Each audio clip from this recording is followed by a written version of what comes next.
आप देख रहे हैं आरपीआई न्यूज इंडिया और लॉग इन करें खबरों के लिए आरपीआई न्यूज इंडिया। आइए एक खास रिपोर्ट संवाददाता बलिया ईश्वर चंद की। सभी लोग के चरणों में प्रणाम।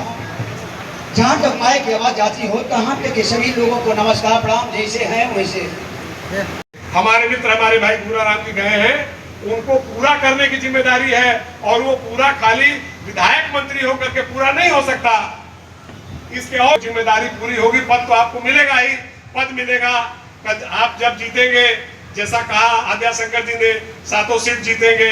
यादव जी जो कुछ भी संभव है वो चीजें अपने स्तर पर कर रहे हैं। मैं राजनीति की बहुत बात नहीं करता। और एक और बात ये ध्यान रखिएगा, किसी मित्र ने कहा, शायद 1-2 लोगों ने कहा, आद्याशंकर जी ने भी कहा, ये बहस का विषय नहीं है, लेकिन आद्याशंकर जी हमारे आप नेता हैं। मुझे इतराज है इस बात पर, चुनाव लड़ने के लिए, चुनाव जीतने के लिए भूरा राम जी कोई यंत्र नहीं थे, वो पथ प्रदर्शक रहे हैं। अगले जमाने तक लोगों को दिशा दिखाने वाले प्रकाश स्तंभ रहे हैं, दिखा सके कि संघर्ष कैसे किया जाता है। चुनाव तो आप लोग कस करके बेलथरा रोड में मेहनत करेंगे और जोर से ये जीतेंगे, उसके लिए बेलथरा रोड में श्रद्धांजलि सभा करने की जरूरत नहीं है। उसके लिए बेलथरा रोड के लोगों के सवालों पर संघर्ष करने की जरूरत है आगे बढ़ करके, इससे वो बात पूरी होती है। श्रद्धांजलि सभा तो उनके कृत्यों को याद करने के लिए, श्रद्धांजलि सभा तो उनके उन कृत्यों को याद करने के लिए है। उस दिशा को उन्होंने इन सारी चीजों को झेला, मुकाबला किया, उसकी जरूरत है। मैं एक घटना का उल्लेख आज कर दूंगा, सिर्फ अपनी बात स्पष्ट करने के लिए करना चाहता हूं। 16 दिसंबर 1993 का दिन था। उत्तर प्रदेश की विधानसभा में, 12वीं विधानसभा में पहला दिन था। हम लोग गए, बैठे, और उसी दिन स्वर्गीय अंचल जी के साथ हम लोग दूसरी ओर थे। और जैसे आए तो हम लोगों ने देखा कुछ भारतीय जनता पार्टी के लोग उनसे बहस कर रहे थे, कोई बदतमीजी करने की कोशिश कर रहे थे। पहले व्यक्ति भूरा राम जी हैं।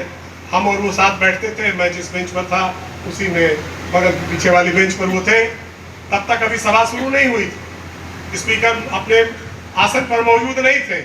लेकिन सबसे पहले भूरा राम जी वहां पहुंच करके, इस बात का विचार नहीं था कि भाई मैं क्या कर रहा हूं, हम लोग आशंकित थे कि क्या होगा। लेकिन उन परिस्थितियों में उन्होंने न सिर्फ उनकी बदतमीजियों को रोकने का काम किया, बल्कि एक दूसरा दृश्य हुआ। कई बार लोग कहते हैं कि भाई बड़ा खराब दिन था और सदन में क्या घटना हो गई और हिंसा हो गई और नहीं हो गई। लेकिन अपने नेता का, अपने भाई का सम्मान अगर कहीं पर भी चोटिल होता हो, उसको कोई छूने की कोशिश करता हो, तो मर्यादा बाद में आएगी, सम्मान पहले आएगा। ये ध्यान रखना, याद करते हुए भूरा राम को, तब जाकर के इस रास्ते पर चलने का काम करूं। और जो बात कहने के लिए मैंने ये कहा वो सुनिए, वो असली बात क्या है। फिर नेताजी ने बुलाया, वो मुख्यमंत्री थे, हम लोग को बुलाया। हम लोग सहमे हुए थे कि वो ये दोष देंगे कि ये बलिया वाले और खास तौर से भूरा राम जी को भी, कि तुम लोगों ने ये क्या दृश्य पैदा कर दिया, इससे कोई बड़ी बदनामी हो जाएगी। उन्होंने कहा कि नहीं, मनोबल कम नहीं होना चाहिए। जिन लोगों को उन गांव की गलियों से संघर्ष करके हरा के तुम लोग आए हो, आज अगर तुम्हारा मनोबल तोड़ने के लिए कोई हरकत करना चाहते हैं तो जो कुछ तुमने किया है मुझे कोई कष्ट नहीं, मैं बधाई देता हूं तुम लोगों को। ये बात मैं कहना चाहता हूं। मैं किसी अनुशासनहीनता का पक्षधर पूरे जीवन में नहीं हूं। मैं किसी प्रकार की हिंसा का पक्षधर पूरे जीवन में अपने आचरण से नहीं हूं। लेकिन मैं इसका पक्षधर हूं कि हमारे सम्मान पर, हमारे किसी साथी के सम्मान पर, नेता के सम्मान पर और हमारी जमात के सम्मान पर सवाल पैदा होगा, तो उस सवाल पर हमारा आचरण तुम बाद में देखोगे, हमारी ताकत पहले देखोगे। ये याद रखने की बात है भूरा राम जी, याद रखना, ये ध्यान रखना।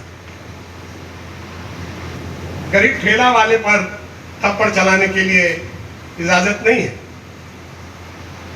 छोटे सवाल पर, पट्टीदारी के सवाल पर झगड़ा करने के लिए इजाजत नहीं है। घर में कोई सम्मानित बुजुर्ग हो, डांट दे, गाली दे दे, तो उसका जवाब देने के लिए इजाजत नहीं है। लेकिन इजाजत नहीं, आग्रह है इस बात का बुलावा है इस बात का कि जब सवाल अपने सम्मान का, अपने नेता के सवाल का, अपने साथी के सम्मान का और जमात के सम्मान का पैदा हो तो कोई मर्यादा नहीं आनी चाहिए, पहले उसका जवाब होना चाहिए, मर्यादा उसके बाद आती। आप संघर्ष तय करेंगे, उसमें हम लोग जो भागीदार, अगर आप इस मार्ग पर चलेंगे तो आप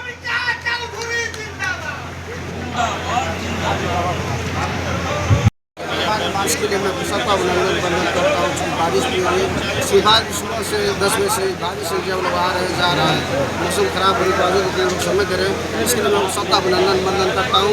आप मीडिया के लोगों को भी अभिनंदन करता हूँ। इस बारिश खराब मौसम में आप लोग अपना समय इसके लिए बहुत धन्यवाद देना चाहते हैं। मसीहा माना जाता है, दलितों के लिए आगे बढ़ चढ़ के काम भी करते हैं अपने देश में, तो क्या उनके सपने से पूरे भाई साहब ने बताया ये पता है दलित समाज का नेता था, दलित समाज का नेता था और सबको लेकर चलने काम करते, कोई दबा कुचला हो, पिछड़ा हो, उसका मदद करते, किसी बार किस समाज का भी, और उससे जात जुल्म होता, अत्याचार होता था, शोषित किया जाता, दबाया जाता था, उसके लिए खड़े रहते थे।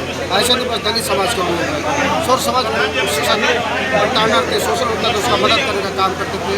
उन्हीं पक्षियों को हम लोग आज चलने का काम करते हैं और आगे हम लोग घुराराम तो नहीं बन सकते, उनके बेटे हैं, उनके कारवा को उनका आगे बढ़ाने काम करेंगे, पक्षियों पर चलने काम करेंगे और जहाँ जब जितना बन पाएगा सौर समाज की रक्षा सुरक्षा करने काम करेंगे, दबे कुचलों की सुरक्षा करने काम करेंगे, साथ खड़े रहने काम करेंगे।